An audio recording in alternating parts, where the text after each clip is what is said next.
السلام علیکم ورحمۃ اللہ وبرکاتہ۔ آج ہم تاریخ اسلام کے ایک عظیم اور دل دہلا دینے والے واقعے کی بات کریں گے، شہادت امام حسین علیہ السلام، جو نہ صرف اسلامی تاریخ بلکہ پوری انسانیت کی ضمیر کو جھنجھوڑ دینے والا واقعہ ہے۔ یہ صرف ایک جنگ نہ تھی، بلکہ حق اور باطل کے درمیان ایک عظیم معرکہ تھا۔ حضرت امام حسین نواسہ رسول علیہ السلام، جگر گوشہ حضرت فاطمہ زہرا اور حضرت علی کے بیٹے تھے۔ آپ نے نبی کریم صلی اللہ علیہ وسلم کی گود میں پرورش پائی اور بچپن سے ہی آپ کے اندر دین کے لیے قربانی کا جذبہ تھا۔ یزید کی بیعت اور امام حسین کا انکار۔ 2 منٹ۔ جب یزید بن معاویہ نے خلافت سنبھالی تو اس نے امام حسین سے بیعت طلب کی، مگر امام حسین نے فرمایا، یزید جیسے فاسق اور فاجر کی بیعت کرنا میرے لیے ممکن نہیں۔ یہ انکار دراصل ظلم، ناانصافی اور فتنہ کے خلاف اعلان حق تھا۔ مکہ سے کوفہ کی روانگی۔ 2 منٹ۔ کوفہ کے لوگوں نے امام حسین کو خطوط لکھے اور دعوت دی کہ وہ آ کر ان کی قیادت کرے۔ امام نے مکہ کو چھوڑا اور کوفہ کی جانب اہل بیت کے ساتھ روانہ ہوئے، مگر راستے میں معلوم ہوا کہ حالات بدل چکے ہیں۔ محرم الحرام 61 ہجری کو امام حسین کربلا کے میدان میں پہنچے۔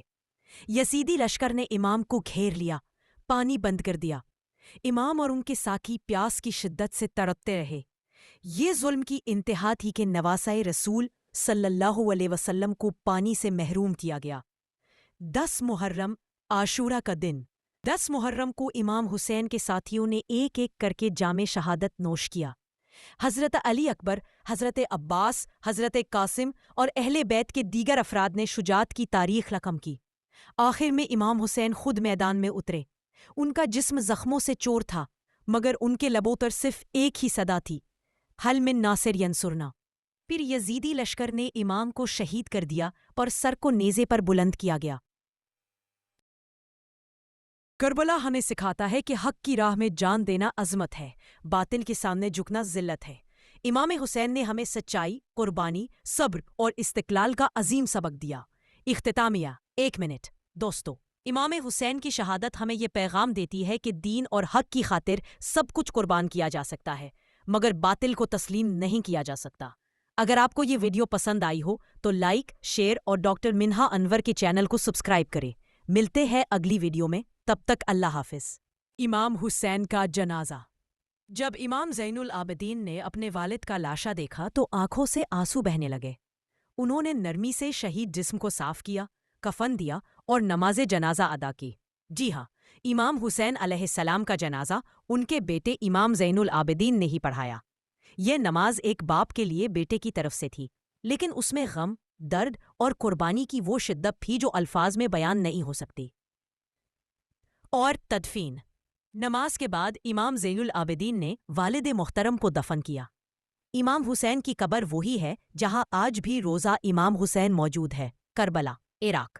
اسی طرح امام نے اہل بیت کے دیگر شہداء کو بھی دفن کیا۔ حضرت علی اکبر کو والد کے قدموں کی جانب، حضرت عباس کو نہر کے کنارے، حضرت قاسم، اون و محمد، مسلم بن عقیل اور دیگر شہداء کو مختلف مقامات پر دفن کیا۔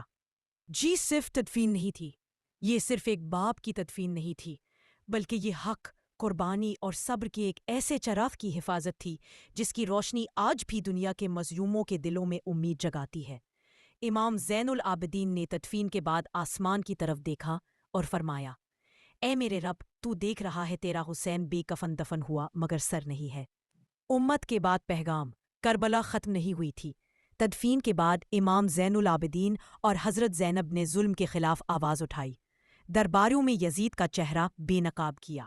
اسی قربانی کا نتیجہ ہے کہ آج دنیا حسین کو حق کے نام سے یاد کرتی ہے اور یزید کو باطل کی علامت۔ اختتامیہ۔ دوستو، امام حسین کا جنازہ پڑھانے والا کوئی مفتی یا بادشاہ نہیں، بلکہ ایک زخمی، قیدی، بیمار بیٹا تھا جو خود نبی زادے تھے۔ یہ قربانی ہمیں سکھاتی ہے کہ حق کے لیے کتنا کچھ برداشت کرنا پڑتا ہے، اور مظلوم کی آخری دعا بھی آسمان ہلا سکتی ہے۔ اگر آپ کو یہ معلومات مفید لگی ہو تو اسے ضرور دوسروں تک پہنچائیں۔ شہدائے کربلا کو خراج عقیدت پیش کریں اور ان کے محرم الحرام 61 ہجری کو امام حسین، ان کے اہل بیت اور وفادار ساتھیوں کو ظالمانہ انداز میں شہید کر دیا گیا۔ کربلا کا میدان لہو سے سرخ ہو چکا تھا، خیمے خاکستر ہو چکے تھے اور ظلم اپنی انتہا کو پہنچ چکا تھا۔ لیکن کیا کربلا بس شہادت پر ختم ہو گئی؟ نہیں، کربلا کے بعد ایک اور کربلا شروع ہوئی۔ ادھر اہل حرم کی قید۔ یزیدی لشکر نے امام حسین کی شہادت کے بعد ان کے خیموں پر حملہ کر دیا۔ خواتین کے سروں سے چادریں چھین لی گئیں، معصوم بچوں کو مارا پیٹا گیا، خیمے جلا دیے گئے، اہل بیت کے قافلے کو قیدی بنا کر کوفہ لے جایا گیا۔ سب سے زیادہ دکھ کی بات یہ ہے کہ رسول اللہ صلی اللہ علیہ وسلم کے نواسے، نواسیاں، بیٹیاں اور خاندان کو زنجیروں میں جکڑ کر بازاروں میں پھرایا۔ حضرت زینب کا صبر اور حوصلہ۔ حضرت زینب امام حسین کی بہن اس قافلے کی قیادت کر رہی تھیں۔ وہ نہ صرف خاندانی صدمہ جھیل رہی تھیں بلکہ یزید جیسے جابر حکمران کے سامنے کھڑے ہو کر حق کا اعلان بھی کر رہی تھیں۔ کوفہ کے دربار میں حضرت زینب نے فرمایا، اے ابن زیاد، تو سمجھتا ہے کہ تو نے ہمیں ذلیل کیا؟ ہم نے عزت کو قربان کیا لیکن باطل کو تسلیم نہیں کیا۔ اب شام کا سفر۔ اہل بیت کو کوفہ سے دمشق شام لے جایا گیا۔ یزید کے دربار میں راستے بھر انہیں بھوکا پیاسا رکھا گیا۔ بازاروں میں انہیں تماشا بنا کر پیش کیا گیا۔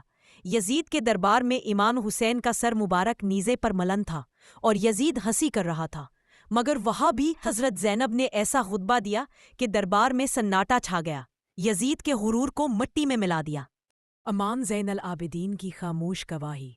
امام زین العابدین اس قافلے میں واحد زندہ مرد تھے جو شدید بیماری کی حالت میں بھی ظلم کا مقابلہ کر رہے تھے۔ انہوں نے شام میں اور واپسی کے سفر میں جگہ جگہ خطبے دیے، لوگوں کو بتایا کہ ہم کون ہیں۔ ہم رسول اللہ صلی اللہ علیہ وسلم کے اہل بیت ہیں۔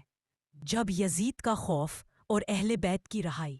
جب یزید نے دیکھا کہ عوام بیدار ہو رہے ہیں، لوگ سوال کر رہے ہیں، تو اس نے اہل بیت کو ظاہری عزت کے ساتھ واپس مدینہ بھیجنے کا فیصلہ کیا۔